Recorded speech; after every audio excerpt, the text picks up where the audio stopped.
Hi students, welcome back to Chakravarthi ఈ class room Telugu channel. ఈ సెషన్లో మనం ఒక చిన్న క్వశ్చన్ చేద్దామయ్యా. ఏది పర్సంటేజెస్లోంచి చిన్న క్వశ్చన్ చేద్దాం. చాలా ఈజీగా చేయొచ్చు క్వశ్చన్ ఇది. కాకపోతే ఇది నేను చిన్న క్వశ్చన్ అని ఎవరి కోసం చెప్తున్నానంటే, ఆల్రెడీ మీకు బేసిక్స్ కరెక్ట్గా తెలిసి ఉంటే ఇది మీకు చాలా చిన్న క్వశ్చన్, సింపుల్గా పీనట్ అనమాట. కేక్స్ వాక్ మీకు ఈజీగా చేసుకోవచ్చు క్వశ్చన్ ఎప్పుడు బేసిక్స్ కరెక్ట్గా తెలిస్తే. కానీ బేసిక్స్ తెలియకపోతే మాత్రం ఇది గ్రీక్ అండ్ లాటిన్ అవుతుంది, అండ్ మీరు ప్యూర్ ఆల్జీబ్రాతో దీన్ని చేస్తే చాలా టైం పడుతుంది. And by the way students, ఈ క్వశ్చన్ చేయడానికి మీకు రీజనబుల్ టైమింగ్ వచ్చేసి మ్యాక్సిమం టైం నేను చెప్తున్నాను 40 to 45 సెకండ్స్ లోపే చేయాలి. ఎగ్జామ్లో ఇది 45 సెకండ్స్ లోపే చేయాలి. ఆల్రెడీ ఈ క్వశ్చన్ మన దాంట్లో 2 times మనం డిస్కస్ చేసాం ఆల్రెడీ మన రెగ్యులర్ కోర్స్లో. ఒకటేమో స్టూడెంట్స్ పంపిన డౌట్స్లో, ఇంకొకటి ఇది ప్రీవియస్ ఇయర్ క్వశ్చన్. ఇది పీవైక్యూ, నేను ఎస్ఎస్సి అనుకుంటాను, ఎస్ఎస్సి నుంచి తీసుకున్నాము. అయితే ఇప్పుడు మనకు ఆర్ఆర్బీలో చాలా వేకెన్సీస్ పడ్డాయి, ఇంకా ఇయర్ ఇంకా వేకెన్సీస్ వస్తాయి మనకి. అయితే ఆర్ఆర్బీ లెవెల్లో చూసుకుంటే ఇలాంటి క్వశ్చన్స్ మీరు ఎక్స్పెక్ట్ చేయొచ్చు అనమాట. మీకు ఈ స్టాండర్డ్ ఇంతకన్నా ఇంకొంచెం ఎక్కువ స్టాండర్డ్లో వస్తాయి. అదే ఎస్ఎస్సిలో అయితే మీకు ఇది సిహెచ్ఎస్ఎల్లో వస్తుంది, ఓకేనా. అలా కాకుంటే సిజిఎల్లో అయితే జస్ట్ టైర్ 1లో వస్తుంది. కానీ టైర్ 1లో కూడా ఇవాళ రేపు ఇంత సింపుల్ క్వశ్చన్స్ ఇవ్వట్లేదు, దీనికన్నా ఇంకొంచెం ఎక్కువ వస్తుంది. కాకపోతే అక్కడ మనం యూజ్ చేసే లాజిక్ ఈజ్ వెరీ ఇంపార్టెంట్. ఆ లాజిక్తో మీరు చాలా మంచి క్వశ్చన్స్ చాలా ఈజీగా చేసుకోవచ్చు, ఓకేనా. ఇంకా స్టార్ట్ చేద్దాం. చూడండి, మీరు యాజ్ ఇట్ ఈస్గా దీన్ని వీడియో పాజ్ చేసుకోండి, క్వశ్చన్ కాపీ చేసుకొని మీ అంతటా మీరు ట్రై చేయండి. మీరు ట్రై చేసిన తర్వాత మీ ఆన్సర్ ముందు చెక్ చేసుకోండి. దీనికి ఆన్సర్ వచ్చి 50,000. ఆన్సర్ చెక్ చేసుకున్న తర్వాత మెథడాలజీ ఒకసారి చూడండి. చూసి ఇప్పుడు నేను చెప్పబోయే మెథడ్ మీకు బాగా యూజ్ అవుతుంది అనుకుంటే అది అడాప్ట్ చేసుకోండి. మోస్ట్లీ నేను మాక్సిమం షార్ట్ కట్స్ యూజ్ చేసి మీకు చెప్తాను, ఓకేనా. రైట్, నేను తీసుకోండి. క్వశ్చన్ ఏమి ఇచ్చాడు? The ratio of male to female population in a town is 2:1 అన్నాడు. నేను మళ్ళీ క్వశ్చన్ తెలుగులో డిస్ప్లే చేయలేదు, ఎందుకంటే ఇది మీకు చాలా ఈజీగా అర్థం అవుతుంది కదా. The ratio of male to female population in a town is 2:1. మేల్కి ఫీమేల్ పాపులేషన్కి రేషియో ఒక టౌన్లో 2:1 ఉందన్నమాట. అంటే 2 పాళ్ళు మేల్స్ ఉంటే ఒక భాగం ఫీమేల్ ఉంటారు. అక్కడ 2 కేటగిరీస్ తీసుకోవాలి. మళ్ళీ సార్ థర్డ్ కేటగిరీ ఇవ్వలేదు అనొద్దు, ఎందుకంటే బేసిక్గా 2 కేటగిరీసే తీసుకుంటాం. దాని తర్వాత then the male population has increased. చూడండి, ఒక పర్టికులర్ పీరియడ్లో ఒక 1 year అనుకోండి, ఇంకా అది ఎంత ఇస్తాడో అక్కడ ఇవ్వలేదు కాబట్టి ఓ పర్టికులర్ టైంలో 1 year 6 months 1 month 2 months ఎంతో కానివ్వండి, the male population has increased by 15%. మొత్తం ఓవరాల్గా మేల్ పాపులేషన్ 15% ఇంక్రీజ్ అయింది. మామూలుగా పాపులేషన్ ఎలా ఉంది?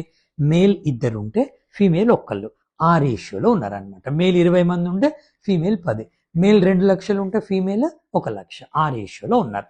ఉన్న తర్వాత ఒక సర్టెన్ పీరియడ్ ఆఫ్ టైంలో మేల్ పాపులేషన్ ఏమైంది? 15% ఇంక్రీజ్ అయింది.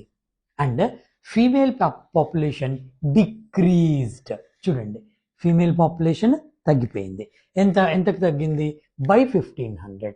అంటే ముందున్న నెంబర్లోంచి 1500 తగ్గారు. ఎవరు? Female population. అలా అయితే as a result of this total population of the town has increased by 8%. అర్థమైందా? ఇప్పుడు ఇంత చిన్న సింపుల్ క్వశ్చన్ కదా ఇది. ఒక టౌన్లో 2:1 రేషియోలో మేల్ ఫీమేల్ ఉన్నారు. మేల్ పాపులేషన్ ఒక సర్టెన్ పీరియడ్లో 15% పెరిగింది. అట్ ద సేమ్ టైం అదే పీరియడ్లో ఫీమేల్ పాపులేషన్ 1500 తగ్గింది. ఒకటేమో పర్సంటేజ్లో ఇచ్చాడు, ఇంకొకటి మనకు నంబర్లో ఇచ్చాడు. ఫీమేల్ పాపులేషన్ తగ్గింది. ఇలా ఒకటి పెరిగి ఒకటి తగ్గడం వల్ల as a result of that one ఏమైంది? ఓవరాల్ పాపులేషన్లో 8% తేడా వచ్చింది. ఆ తేడా ఎలా? Positive side. అంటే 8% టోటల్ పాపులేషన్ ఇంక్రీజ్ అయింది. ఇలా అయినప్పుడు క్వశ్చన్ ఏమడిగాడు? అందులో find the initial number of men in the town. అంటే స్టార్టింగ్లో ఎంత మేల్ పాపులేషన్ నెంబర్లో తీసుకుంటే స్టార్టింగ్లో ఎంత అన్నాడు. చూడండి స్టూడెంట్స్, ఇది మీరు ఆల్జీబ్రా కానీ యూజ్ చేస్తే మీకు మినిమం 3 minutes పడుతుంది. అసలు దీన్ని ఇట్లా చూడగానే మనకు మైండ్లో మెథడ్ గుర్తు రావాలి. ఇది ఎలా చేయాలంటే, ఇక్కడ మీరు ఫస్ట్ అలిగేషన్ రూల్ అప్లై చేయండి, చాలా ఈజీగా ఉంటుంది. అలిగేషన్ రూల్ అప్లై చేయాలి. దాని తర్వాత రేషియో అండ్ ప్రపోర్షన్స్ తెలిసి ఉండాలి, రేషియోస్ తెలిసి ఉండాలి. దాని తర్వాత ఆఫ్ కోర్స్ పర్సంటేజ్ కూడా మీకు తెలిసి ఉండాలి. అప్పుడు ఈ క్వశ్చన్ చాలా సింపుల్గా అయిపోతుంది. ఓకేనా? అలిగేషన్ రూల్ తెలిసిన వాళ్ళు ఒకవేళ మీరు ఆ మెథడ్లో చేసి ఉండకపోతే ఇప్పుడు మీరు ఏం చేయండి అంటే ఆ మెథడ్ యూజ్ చేస్తూ చేయండి.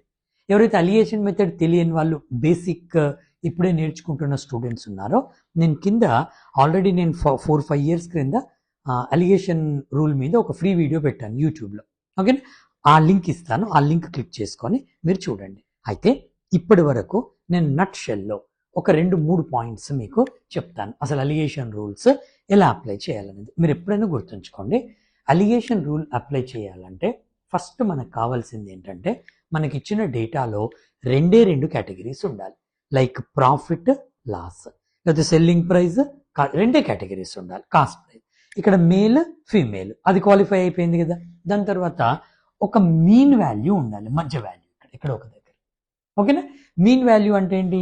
2 కేటగిరీస్కి కామన్గా ఉన్న వాల్యూని మనం ఇక్కడ తీసుకోవాలి.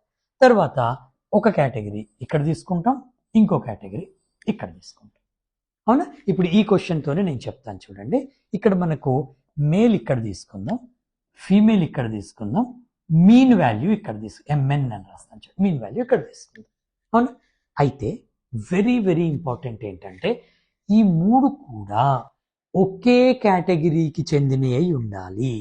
ఒక కేటగిరీ ఏంటంటే సపోజ్ మీరు ఇక్కడ ప్రాఫిట్ తీసుకున్నారనుకోండి, ఇక్కడ ప్రాఫిట్ ఉండాలి, ఇక్కడ ప్రాఫిట్ ఉండాలి. లాస్ తీసుకున్నారనుకోండి, ఇక్కడ లాస్ ఉండాలి, ఇక్కడ లాస్ ఉండాలి. కాస్ట్ ప్రైస్ తీసుకున్నారనుకోండి, ఇక్కడ కాస్ట్ ప్రైస్ ఉండాలి, ఇక్కడ కూడా కాస్ట్ ప్రైజే ఉండాలి. అంతేగాని నేను ఇక్కడ ప్రాఫిట్ తీసుకుంటాను, ఇక్కడ ప్రాఫిట్ తీసుకుంటాను, ఇక్కడ లాస్ తీసుకుంటానంటే కుదరదు. అవునా? ఇప్పుడు ఈ కేసులో ఇక్కడ మనకేమి ఇచ్చాడు? మేల్ గురించిన ఒకటి ఇంక్రిమెంట్ డిక్రీజ్ ఏదో ఇచ్చాడు. అయితే మీరు మీన్ వాల్యూ ఏమి ఇచ్చాడు? ఇక్కడ 8% ఇచ్చాడు. అయితే ఇదే ఎగ్జాంపుల్తో నేను చెప్తాను, దాని తర్వాత మళ్ళీ వెళ్దాం. ఇప్పుడు సపోజ్ ఇక్కడ 8% తీసుకున్నారయ్యా, ఇది 8% తీసుకున్నారు. ఓకేనా?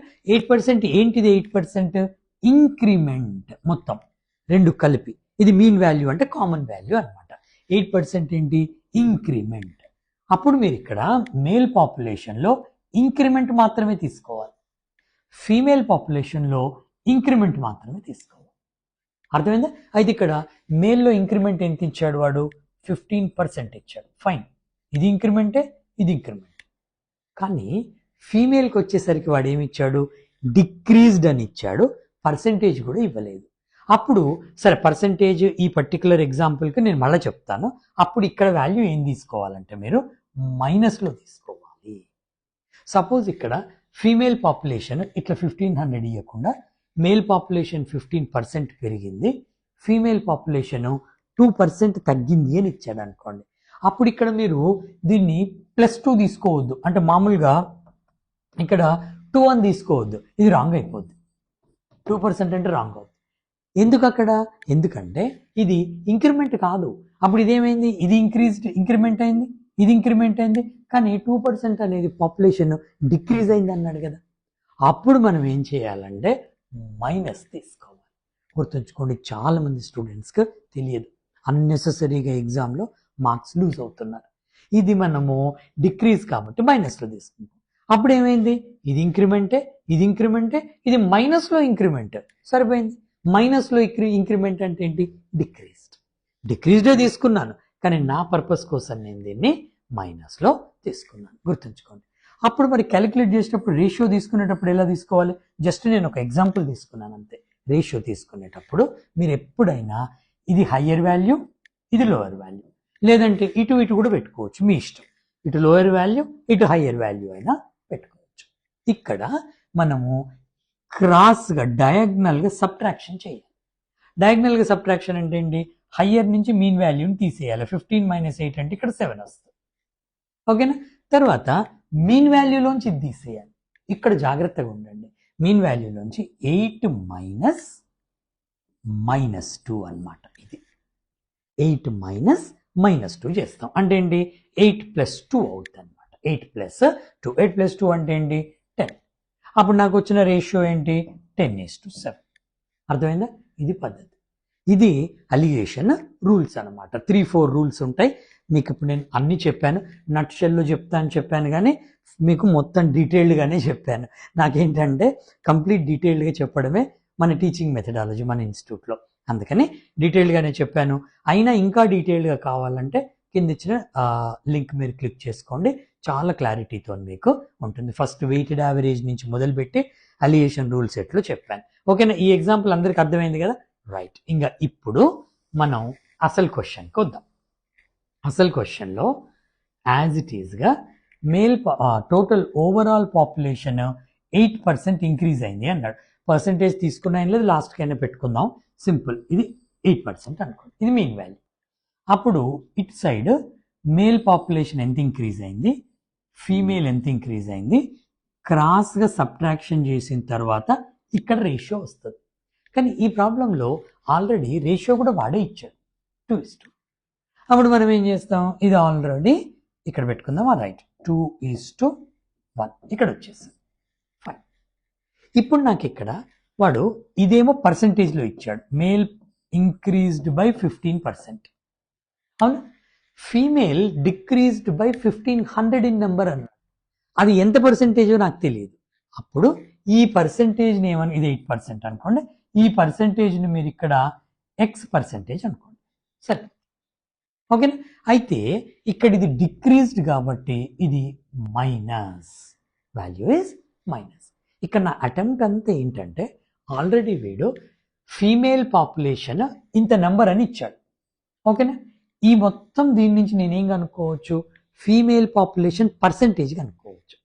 ఆ పర్సంటేజ్ ఏది ఎంతైతే డిక్రీజ్ అయిందో ఆ పర్సంటేజ్, అంటే మొత్తం ఫీమేల్ పర్సంటేజ్ కాదు, డిక్రీజ్డ్ పర్సంటేజ్ కనుక్కోవచ్చు. ఆ డిక్రీజ్డ్ పర్సెంట్ ఈక్వల్ టు 1500 మనకి. అప్పుడు మనం యూనిటరీ మెథడ్ పెట్టి ప్రాబ్లమ్ని సెకండ్స్లో సాల్వ్ చేసుకోవచ్చు. మరి ఈ పర్సంటేజ్ ఎలా వస్తుంది మనకు?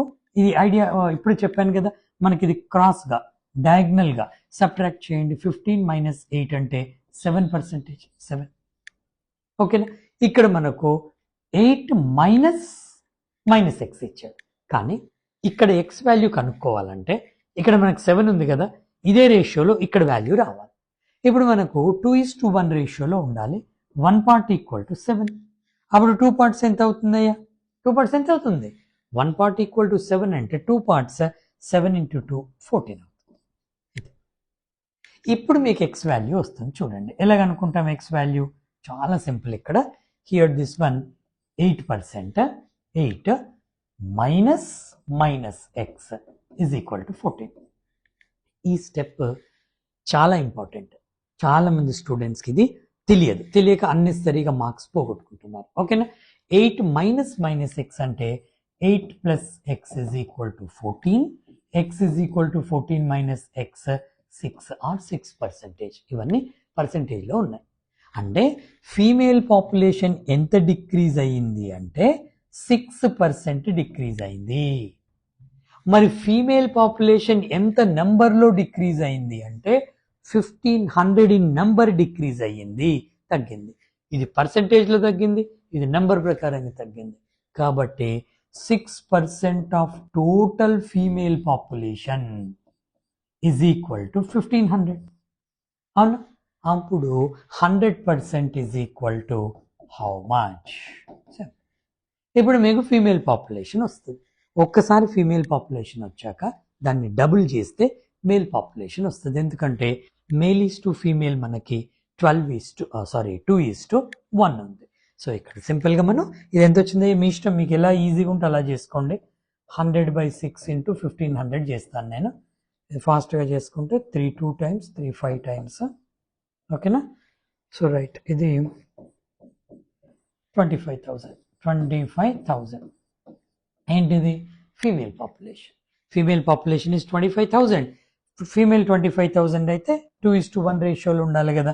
Male population 25 × 2. నా ఆన్సర్ వచ్చేసి 50,000 is the right answer. Hope this is clear for all of you. ఓకేనా? నేను క్వశ్చన్ ఏంటంటే అవసరం ఉంటే తెలుగులో డిస్ప్లే చేద్దాం. కొంతమంది స్టూడెంట్స్ అడుగుతున్నారు, సార్ తెలుగులో కూడా డిస్ప్లే చేయండి, ఎందుకంటే తెలుగు మాకు కంఫర్టబుల్గా ఉంది అని. చూద్దాం, అలా కూడా చేద్దాం. That's not a problem. కాకపోతే కొంచెం ఈ స్పేస్ ఒకటి మేనేజ్ చేసుకోవాల్సి ఉంటుంది, చేసేద్దాం, అది కూడా నో ప్రాబ్లం. అయితే మీరు ఎవరెవరైతే ఆర్ఆర్బీకి ప్రిపేర్ అవుతున్నారో మీరు బాగా ప్రిపేర్ అవ్వండి. ఎందుకంటే కంటిన్యూస్ నోటిఫికేషన్స్ ఉన్నాయి. ప్లస్ మీకు సెలెక్షన్ ప్రాసెస్ కూడా ట్రాన్స్పరెంట్గా ఉంటుంది. ఎట్లాంటి ఏమంటారు దాన్ని మ్యానిపులేషన్స్ కానీ మాల్ ప్రాక్టీస్ కానీ ఏది జరగదు. నిజంగా మీరు కరెక్ట్గా ప్రిపేర్ అయ్యి కరెక్ట్గా చేస్తే 100% మీకు జాబ్ వస్తుంది. ఓకేనా. మన దగ్గర ఆర్ఆర్బి ఇంగ్లీష్ మీడియం కోర్స్ ఉంది. తొందరలోనే ఆర్ఆర్బి గ్రూప్ డికి, తర్వాత ఏఎల్పికి, తర్వాత ఎన్టీపీసీ, వీటికన్నిటికి కూడా మనం కొంతవరకు జేఈకి కూడా even bilingual Telugu and English కలిపి కూడా మనం లాంచ్ చేద్దాము. So just wait for that one. Meanwhile ఎవరైనా కావాలనుకుంటే ఆర్ఆర్బి కంప్లీట్ కోర్స్ ఉంది మన దగ్గర. ఇది ఇంగ్లీష్ మీడియంలో, మీరు ఇంగ్లీష్ మీడియంలో చూసుకోవచ్చు. Thank you so much students.